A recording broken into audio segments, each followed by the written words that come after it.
మా latest videos కోసం మా ఈ తెలుగు న్యూస్ ఛానల్ సబ్స్క్రైబ్ చేసి గంట సింబల్ యాక్టివేట్ చేసుకోండి. రేపు గురువారం ఎంతో పవిత్రమైన రోజు.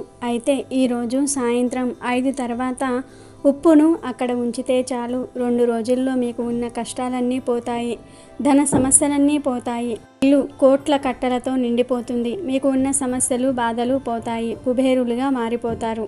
ఇక మీకు ధనానికి లోటు అనేదే రాదు, రాజయోగం పడుతుంది. ఏ పని చేసినా విజయం మిమ్మల్ని వరిస్తుంది. ఇక మీకు తిరుగుండదు అని పండితులు చెప్తూ ఉన్నారు. ఉప్పుకు మన సాంప్రదాయంలో ఎంతో ప్రాధాన్యత ఉంది. సాధారణంగా అందరి ఇళ్లల్లో ఉప్పు ఉండటం సహజం. ఉప్పు ఎక్కువ అయితే ముప్పు అంటూ ఉంటారు. ఉప్పుతో దిష్టి తీస్తే దుష్ట శక్తులు పోతాయని కూడా ప్రజలు చెప్తూ ఉంటారు, నమ్ముతారు కూడా. ఉప్పును వేరే వారికి డైరెక్ట్గా చేతికి ఇవ్వకూడదు, కింద పెట్టి తీసుకోమని చెప్పాలి. ఉప్పు చేతికి అందిస్తే గొడవలు జరుగుతాయని జ్యోతిష్యులు చెప్తూ ఉన్నారు. ఉప్పు సరిపడా తినకపోతే ఆరోగ్యం చెడిపోతుంది. సరిపడా ఉప్పు తినని వారికి తెలివితేటలు పెరగవంటారు డాక్టర్లు. మనకు వంటకు ఉప్పు కావాలి, ఆరోగ్యానికి ఉప్పు కావాలి. ఉప్పు పొరపాటున నేల మీద ఒలికితే అది అశుభ సూచకం అన్న నమ్మకం చాలామందిలో ఉంది. ఉప్పు ఒలిగితే ఏదో చెడు జరుగుతుందని చెప్పటమే కాదు, ఒలికిన ఉప్పును ఎత్తి ఎడమ భుజం మీదుగా వెనక్కి విసిరేయాలని, దానివల్ల కీడు తొలగిపోతుందని పెద్దలు చెప్పారు. పురాణాల ప్రకారం అమృతం కోసం చేసిన సాగర మదనం సమయంలో సముద్ర గర్భం నుంచి లక్ష్మీదేవి ఉద్భవిస్తుంది. అదే సముద్ర గర్భం నుంచి ఉప్పు కూడా తయారైందని పండితులు చెప్తూ ఉన్నారు. అందుకే ఉప్పును లక్ష్మీ స్వరూపంగా భావిస్తారు. ఉప్పు వల్ల చాలా ప్రయోజనాలు ఉన్నాయి. ఉప్పుతో నెగిటివ్ ఎనర్జీని, దిష్టిని తొలగించుకోవచ్చు. అలాగే లక్ష్మీదేవి అనుగ్రహాన్ని కూడా పొందవచ్చు. ప్రత్యేకించి గురువారం రోజు ఉప్పును ఈ ప్రదేశంలో పెడితే చాలు, 2 రోజుల్లో మీకు ఉన్న కష్టాలు పోతాయి అని పండితులు చెప్తూ ఉన్నారు. మరి ఉప్పుతో ఏం చేయాలి, ఎక్కడ పెట్టాలి అనే విషయాన్ని ఇప్పుడు మనం ఈ వీడియోలో వివరంగా తెలుసుకుందాము. అంతకన్నా ముందు అపకారం చేసిన వారికి కూడా ఉపకారం చేయాలని తెలిపే పురాణ కథను విందాం. ఫ్రెండ్స్, ఫస్ట్ అయితే కామెంట్ బాక్స్లో శ్రీమాత్రే నమః అని కామెంట్ చేయండి. అలాగే మన ఛానల్ని సబ్స్క్రైబ్ చేసుకోండి. ఈ వీడియో నచ్చితే ఒక లైక్ కొట్టడం మర్చిపోవద్దు. పూర్వం ఒకసారి ఒక నదీ తీరంలో ఉన్న వటవృక్షం క్రింద ఒక మునీశ్వరుడు నడుముకు గావంచా చుట్టుకుని తపస్సుకు కూర్చున్నాడు. ఆ చెట్టు మీద అనేక రకాల పక్షులు నివాసం ఉంటున్నాయి. వాటిల్లో కాకి కూడా ఉంది. పక్షి జాతులన్నిటిల్లో కాకికి ఉన్న వక్రబుద్ధి మరే పక్షికి లేదు. మరి శుభ్రంగా ఉన్న ప్రదేశాల్ని మలినం చేయటం, ముఖ్యంగా తెల్లని వస్తువుల్ని కలుషితం చేయటం దాని నైజం. ఆ చెట్టు మీద ఉన్న కాకి చెట్టు కింద మౌనంగా తపస్సు చేసుకుంటున్న మునీశ్వరుని చూసి తన దుష్టబుద్ధి అమలు చేయాలనుకుంది. సరిగ్గా ముని నెత్తి మీద పడేలాగా రెట్టవేసింది. రెట్ట వేస్తే పైకి చూస్తాడనుకుంది, కానీ మునీశ్వరుడిలో ఎటువంటి చలనం లేదు. మునీశ్వరుడు స్పందించకపోవటంతో కాకికి ఉక్రోషం వచ్చింది. కాకికి పట్టుదల పెరిగి ఎలాగైనా ఋషి తపస్సు భంగం చేయాలనుకుంది. మళ్ళీ 2వసారి రెట్టవేసింది. అయినా ముని మౌనంగా తపస్సులోనే ఉన్నాడు. వంక కోపంగా చూసి చెయ్యి విసురుతాడనుకుంది కాకి. జరగలేదు. ఇలా కాకి కావాలని రోజు ముని శిరస్సు మీద దుర్గంధపూరిత మలిన రెట్టలు వేస్తూనే ఉంది. ముని శరీరం మీద రెట్టలన్నీ కూడా కుప్పలుగా మారి క్రిములు పుట్టి పెరుగుతూ ఉన్నాయి. వాటిని తినడానికి అనేక పక్షులు ముని చుట్టూ సంచరిస్తూ ఉన్నాయి. అయినా ఆయన ఏకాగ్రత చెదరలేదు. దాంతో కాకిలో మునీశ్వరుని మీద కక్ష పెరిగింది. ముని ముఖం, భుజాలు, వీపు అలా శరీరం అంతా కూడా రెట్టలతో నింపేసింది. ముని మాత్రం ప్రశాంతంగా తపస్సు కొనసాగిస్తున్నాడు. చెట్టు కింద తపస్సు చేసుకుంటున్న ఋషిని చూసి చెట్టుపైన ఉన్న మిగతా పక్షి సముదాయంలో రామచిలుకలు వంటివి ఆహారంగా రకరకాల ఫలాలు తెచ్చిపెట్టి సాయం చేస్తే, దుర్బుద్ధి కలిగిన కాకి మాత్రం ఆయన తపోభంగానికి భుజాల మీద వాలి వేళ్ళ దగ్గర బిగ్గరగా అరిచి గోల చేసేది. ఎన్ని ప్రయత్నాలు చేసినప్పటికీ తపస్సును ఆటంకపరచలేకపోయింది కాకి. రోజులు గడుస్తూ ఉన్నాయి. కాకి ముసలిదై ఆరోగ్యం క్షీణించి ఆహారం కూడా తెచ్చుకోలేని స్థితికొచ్చింది.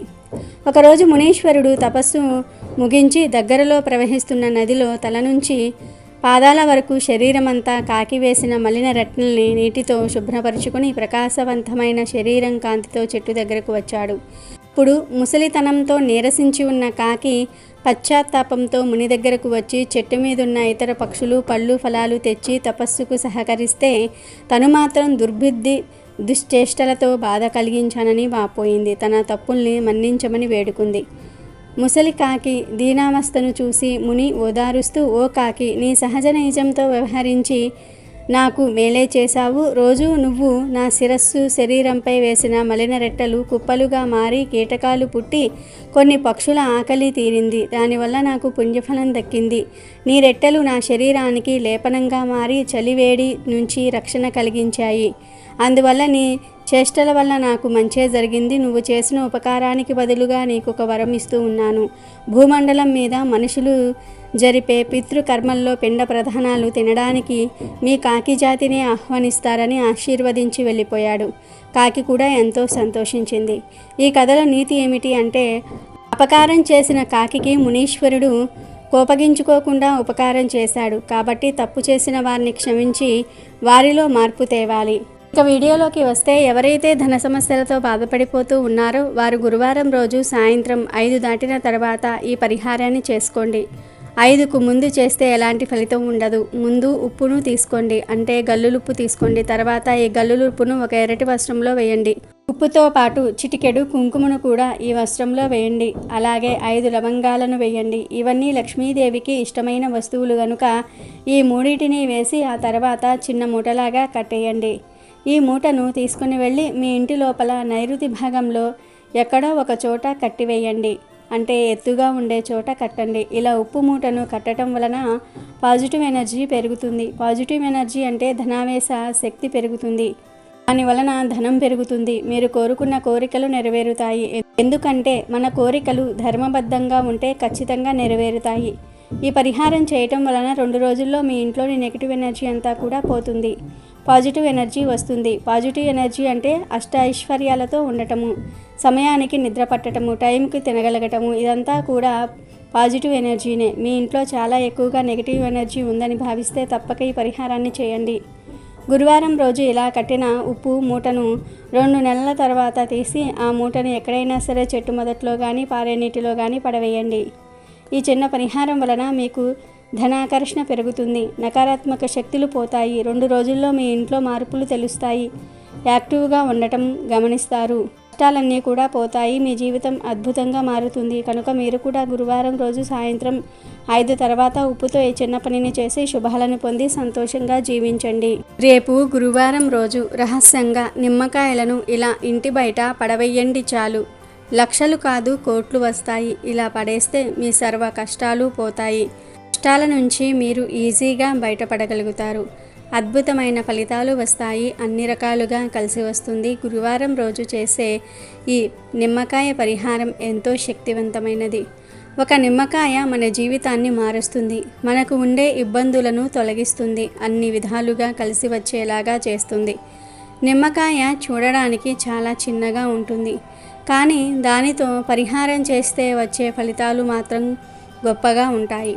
మనకు ఏదైనా తీవ్రమైన కష్టం వచ్చినప్పుడు, బాధలు వచ్చినప్పుడు ఈ నిమ్మకాయ పరిహారం చేస్తే అద్భుతమైన ఫలితాలు వస్తాయి.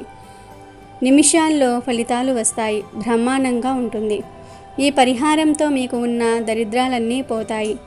గురువారం రోజు ఏ సమయంలో అయినా సరే ఈ పరిహారం చేసుకోవచ్చు. పగలు, మధ్యాహ్నము, సాయంత్రము, రాత్రి, ఇలా ఎప్పుడైనా ఈ పరిహారం చేసుకోవచ్చు. మరి ఇంతకీ గురువారం రోజు నిమ్మకాయలతో ఏం చేయాలి అనే విషయాన్ని ఇప్పుడు మనం ఈ వీడియోలో వివరంగా తెలుసుకుందాం. నిమ్మకాయతో ఎటువంటి పరిహారాలు చేసినా గురువారం లేదా శుక్రవారాలలో చేస్తే చాలా మంచి ఫలితాలు కలుగుతాయి. ధన సంపాదన బాగా పెరగాలని కోరుకునేవారు గురువారం రోజు నిమ్మకాయతో పరిహారం చేసుకోండి. అసలు ఏం చేయాలి అంటే, గురువారం రోజు ఒక మంచి నిమ్మకాయను తీసుకొని దానికి 4 భాగాలుగా పువ్వు విచ్చుకున్నట్లుగా కొయ్యండి. తర్వాత ఈ నిమ్మకాయ మధ్యలో గల్లులుప్పు పెట్టండి. గల్లులుప్పు మీ దగ్గర లేకపోతే సాల్ట్ అయినా సరే పెట్టవచ్చు. ఇలా ఉప్పు పెట్టిన తర్వాత కుంకుమతో ఈ నిమ్మకాయకు 5 బొట్లు పెట్టండి. ఆ తర్వాత ఈ నిమ్మకాయతో ఒకసారి మీకు మీరే దిష్టి తీసుకోండి. అంటే 7 సార్లు సవ్య దిశలో, 7 సార్లు అపసవ్య దిశలో ఈ నిమ్మకాయను మీ చుట్టూ తిప్పుకోండి. ఆ తర్వాత దిష్టి తీసిన నిమ్మకాయను మీ ఇంట్లో నుండి బయటకు విసిరివేయండి. అంటే మీరు ఇంట్లోనే నిలబడి ఇంటి బయట ఎవ్వరూ లేని సమయంలో చూసుకొని నిమ్మకాయను బయటకు విసిరివేయండి. మీ బలమంతా ఉపయోగించి బయటకు విసిరివేయండి. ఈ పరిహారం చేస్తే సులభంగా మీ సంపాదన పెరుగుతుంది. వేలు, లక్షలు, కోట్లు సంపాదిస్తారు. కనుక గురువారం రోజు మీరు కూడా నిమ్మకాయలతో ఈ చిన్న పరిహారం చేసి శుభ ఫలితాలను పొందండి. అమెజాన్లో బెస్ట్ డిస్కౌంట్స్ కోసం వీడియో డిస్క్రిప్షన్లో లింకు ఉంది, చూడండి. అలాగే మా టెలిగ్రామ్ ఛానల్ సబ్స్క్రైబ్ చేసుకోండి.